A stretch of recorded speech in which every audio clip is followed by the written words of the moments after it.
Good morning. My name is Scott Redler, Chief Strategic Officer at T3Live.com. And I'm Brittany Umar, and together we bring you Morning Call Express. So positive data out of Germany and China has overseas markets on more solid footing, and our futures are up after yesterday's release of the Fed minutes and the pretty much roller coaster ride that it sent our markets on. Yeah, yesterday was not a fun day for traders. Okay, we went from after the minutes going to lows, to highs, to closing on the lows, but that's the way Fed days typically are.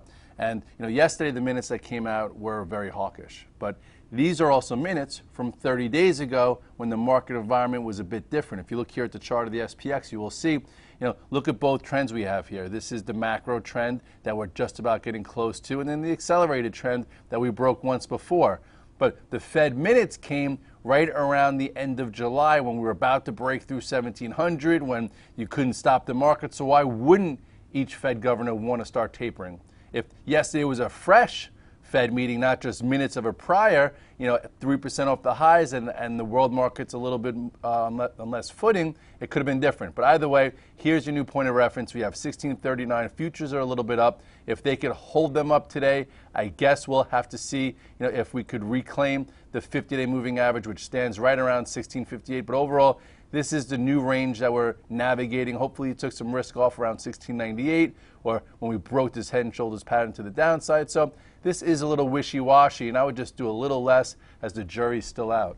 Well, meanwhile, there's some divergences among the sectors, with some looking stronger, some looking weaker. On the weak side, we have retail and housing, financials trending a little bit lower, but the Russell looking the strongest. Yes, retail, which was a strong point, has turned into a weaker one. Target yesterday, big surprise, got annihilated. You look at, the RTHs right here. This was your head and shoulders top here. This was your engulfing bar, and then big gap lower. Hasn't been able to fill this gap, so typically that means more downside. I can see the RTHs coming into about 52, 58 before this is all said and done, and that wouldn't be, such a bad thing. Home builders, which were a sign of strength, also, like you said, downtrending, okay, during this entire time period of rising rates. It too in this lower range. So if this can't get above 29.50 anytime soon, it could be in jeopardy of actually breaking and closing below the 200-day, below 28.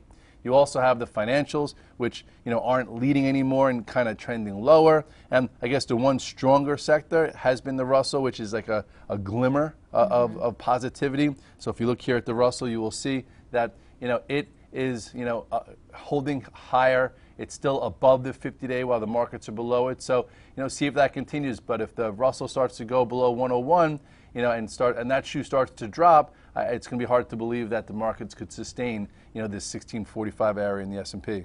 Well, there are patterns that are trying to build in some names like Chinese internet stocks like Baidu and Sohu. Yes, we're trying to figure out the strong names to go to if we find our footing. And some of these names look pretty good. You look at Baidu, had a big gap up after earnings. That was right here. Okay, continued higher. Now it's trying to base. I would say the longer it stays above 133, the better. If the market gets some firmer footing, maybe you could add to it above 37.79.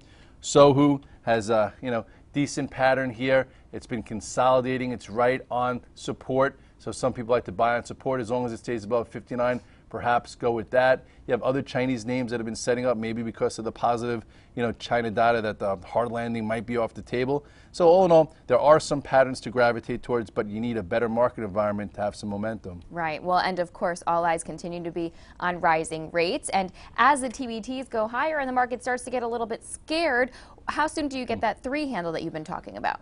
Like a month ago, I talked about it on CNBC Asia that we should see a 3 handle, that if you want to, mitigate some bond risk, get long the TBT, short the TLT, and it's had a really nice move. What I don't understand is I'm just a technical strategist, and part of our 2013 thesis was that rates could rise, and how do you, play it or trade it to be involved? And that is long TBT, short TLT. Look at the chart here at TBTs, and here you go. This was your gap and go from May, and since then it's been holding the 21-day all the way to these highs. So with that said, if we do the higher highs we make, the more scared the market does get. But ultimately, the bond guys are supposed to be the smart ones, and I feel like they're asking, how did this happen? Well, with that said, it is August 22nd. I just hope people are doing a little less and enjoying their summer. All right. Well, we're going to talk about all this and more in the full morning call, so stay with us.